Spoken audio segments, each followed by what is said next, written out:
ইস্যুগুলো address করা হবে। আমরা আবার 1-2 দিনের মধ্যে ইলেকশন কমিশনের কাছ থেকে আরেকটা অ্যাপয়েন্টমেন্ট চাইবো এবং লিখিতভাবে সেই অ্যাপয়েন্টমেন্ট চাইবো।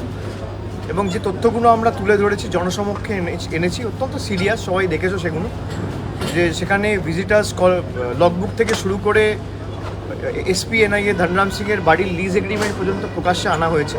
তারপরে যদি ইলেকশন কমিশন ব্যবস্থা না দেয় আমরা পরবর্তী কর্মসূচি ঘোষণা করবো সেভাবে।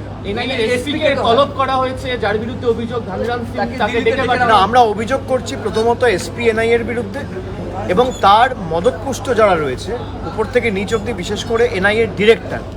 কারণ আমি এসপি মর্যাদা অফিসার, আমার মাথার উপরে একজন ডিরেক্টর জেনারেল রয়েছে। আমি তার অনুমতি ছাড়া একজন পলিটিক্যাল ফাংশনারির সাথে, বিশেষ করে যখন আদর্শ আচরণবিধি চলছে তখন মিটিং করতে বা বৈঠক করতে পারি না, তাও আমার নিজের বাড়িতে, দপ্তরে নয়। সুতরাং খালি এনআইএ এসপিকে ডেকে পাঠালে হবে না, লোক দেখানি তার বিরুদ্ধে একটা শোকজ জারি করব বা তাকে ডেকে একবার ধমকাবো বা চমকাবো। ওয়েস্ট বেঙ্গল ডিজির বিরুদ্ধে যখন আপনি অভিযোগ করেছেন তখন তো খালি একটা এসপিকে চেঞ্জ করে বসে যাননি, আপনি চেঞ্জ করেছেন যখন ডিজিকে চেঞ্জ করেছেন, তাও 48 ঘন্টায় 2 বার। তাহলে এখানে এনআইএর ডিরেক্টর কেন চেঞ্জ হবে না? এনআইএর ডিরেক্টরের দায়িত্ব তো এখন স্বরাষ্ট্র মন্ত্রকের নয়, স্বরাষ্ট্র মন্ত্রকও এখন নির্বাচন কমিশনের অধীনে।